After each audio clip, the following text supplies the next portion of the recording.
కట్టాడట. ఈ బలిపీఠం పేరే ఏం పేరు? విధేయత అనే బలిపీఠం. తప్పక మనం ఆలోచించాల్సింది ఏంటి అని అంటే, విధేయత అంటే అర్థం ఏంటి అని అంటే మాట వినటమే. మాట వినటమే విధేయత. మనము దేవుని మాట వింటే మనం విధేయత చూపించిన వారమే. దేవుడు ఏది వద్దన్నాడో దాన్ని చేయకుండా ఉంటే విధేయత చూపించినట్లే. దేవుడు ఏది చేయమన్నాడో దాన్ని చేస్తే విధేయత చూపించినట్లే.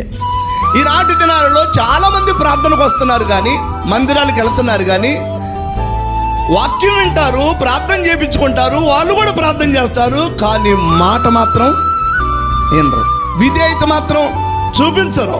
అట్లాంటి పరిస్థితుల్లో మనం ఉండకూడదని ఈరోజు మనల్ని దేవుడు ఆశీర్వదించాలి అని అంటే, నువ్వు ప్రార్థన చేసుకోవటం ఒక ఎత్తు అయితే, ఉపవాసం ఉండటం ఒక ఎత్తు అయితే, మందిరానికి రావటం ఒక ఎత్తు అయితే, అన్నిటికంటే ప్రాముఖ్యమైనది ఆయన మాటకి విధేయత చూపించటం మరీ మరీ ప్రాముఖ్యమైనది. దైవ గ్రంథంలో మనం గమనించినట్లయితే ఆది కాండములో మొట్టమొదటి మానవులైనటువంటి ఆదాము అవ్వ, వాళ్ళిద్దరితో దేవుడు ఒక మాట చెప్పాడు. అబ్బాయి, ఈ తోటలో ఉన్నటువంటి చెట్లు ఫలములన్నీ మీరు తినొచ్చు, కానీ ఆ ఒక్క చెట్టు ఫలం మాత్రం మీరు తినొద్దు అని అంటే, ఆ మాటకి విధేయత చూపించారా, అవిధేయత చూపించారా? వినపల్లా నాకు. అవిధేయత చూపించారా? తెలుసా మీకు?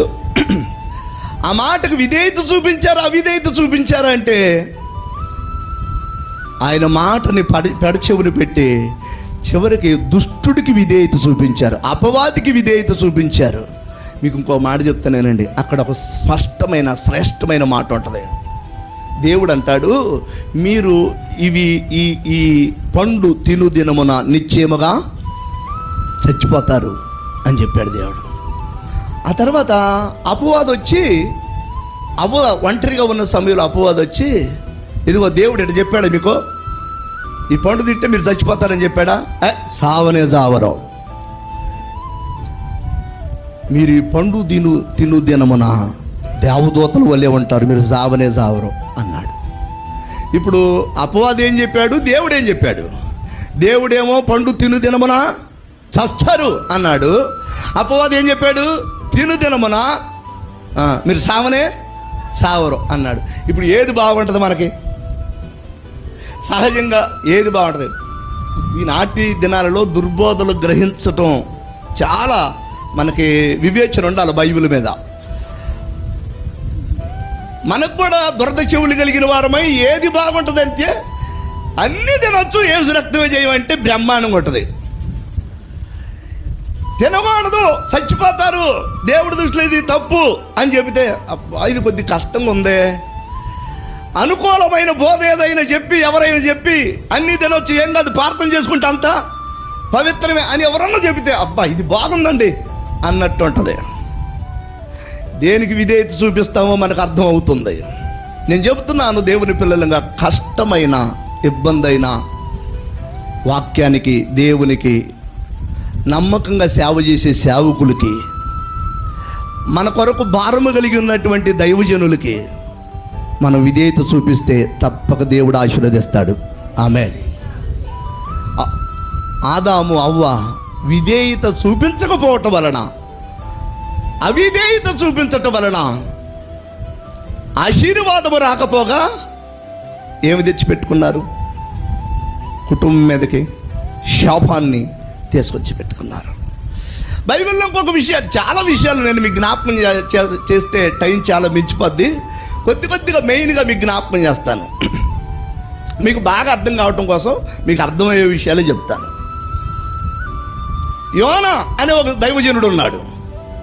ఆ దైవజనుడితో దేవుడు చెప్పాడు, అబ్బాయి యోనా, నా సేవకుడా, నినివే పట్టణానికి వెళ్ళి ఆ పట్టణపు ప్రజలు చేసిన పాపానికి దుర్గతి, కీడు కలగబోతుందని చెప్పునానా, ఎల్లో అని అన్నాడు సేవకుడితో.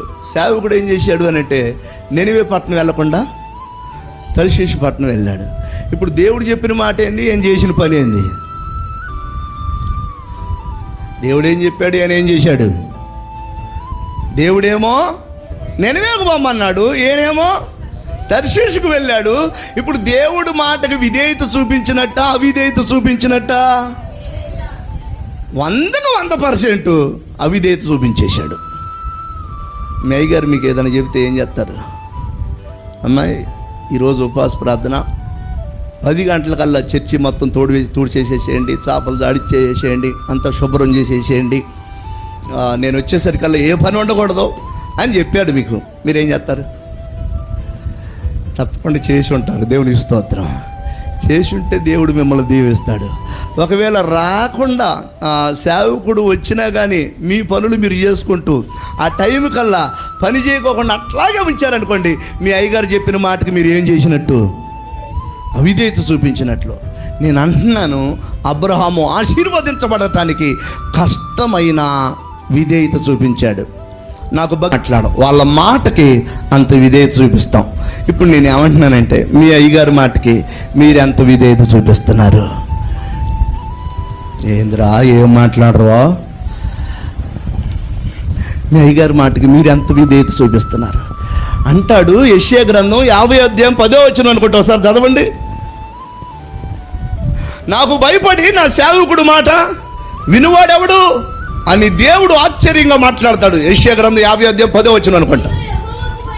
మీలో దేవునికి భయపడి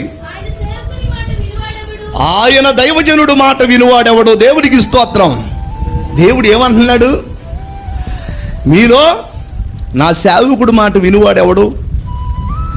అసలు సేవకుడు మాట ఎవరుంటారో తెలుసా? అక్కడ రాయబడి ఉంది, దేవునికి భయపడ్డాడు సేవకుడు మాట అంటాడు. దేవునికి భయపడి, నాకు భయపడి నా సేవకుడు మాట వినువాడెవడు అని అంటాడు. సేవకుడు మాట వింటే దేవుడు నిన్ను విధేయుల లెక్కలో నిలబెడతాడు. నువ్వు విధేయత అనే బలిపీఠం కట్టినట్టు. విధేయత అనే బలిపీఠం ఎలా కడతాము? విధేయత చూపిస్తే విధేయత అనే బలిపీఠం కట్టినట్టే. ఆమేన్.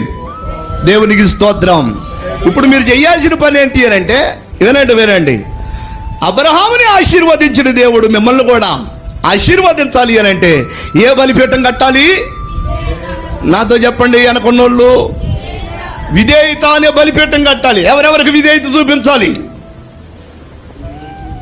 దేవునికి చూపించాలి, వాక్యానికి చూపించాలి, సేవకుడికి చూపించాలి. ఇంకెవరికి చూపించే పర్లేదా? యేసు రక్తమే జయం. హల్లెలూయా. కొంతమంది మందిరానికి వస్తారు. మందిరానికి వచ్చే సమయంలో భర్తకు అన్నం పెట్టకుండా, భర్తకి చేయవలసిన పనులు చేయకుండా, మందిరానికి పోతాను టైం అయిపోయింది వేసుకొచ్చును అని అంటావు. ఈ లోపల నువ్వు ఇటు వస్తావు. 4వ రోజు 5వ రోజు అయ్యగారు పోతాడు మీ ఇంటికి. అయ్యగారు నువ్వు ఏం చెబుతున్నావో ఏవో, భర్తకు బోమడ పెట్టట్లేదు అయ్యారు అని అంటే, ఇప్పుడు నువ్వు విధేయత చూపించినట్ట అవిధేయత చూపించినట్ట? నేను ఏమంటున్నానంటే, తెలివి కలిగిన భార్యలు ఏం చేస్తారంటే, ఇంట్లో భర్తకు చేయవలసిన పనులన్నీ చేసి ఆ తర్వాత దేవుని సన్నిధికి వస్తారు. ఆమేన్. ఆ టైం కల్లా చేయవలసినన్ని చేసి వచ్చేసేస్తారు. అవి నిర్లక్ష్య పెట్టి నేను భక్తురాలని మందిరానికి వచ్చినంత మాత్రాన్ని దేవుడు కూడా సంతోషపడు. కారణం ఏంటి అని అంటే, దేవుడు ఒక మాట అన్నాడు బైబిల్ గ్రంథంలో, నీ పవిత్రమైన ప్రవర్తనను బట్టి, భార్య యొక్క పవిత్రమైన ప్రవర్తనను బట్టి వాక్యము లేకుండానే తన భర్తని మారు మనసులోకి తీసుకురావచ్చంట. అలా తీసుకురావాలి అని అంటే కొన్ని చేయాల్సినవి మీరు చేయాలి. వాళ్ళకి విధేయత చూపించవలసిన విషయాలలో విధేయత చూపించాలి. ఆమేన్.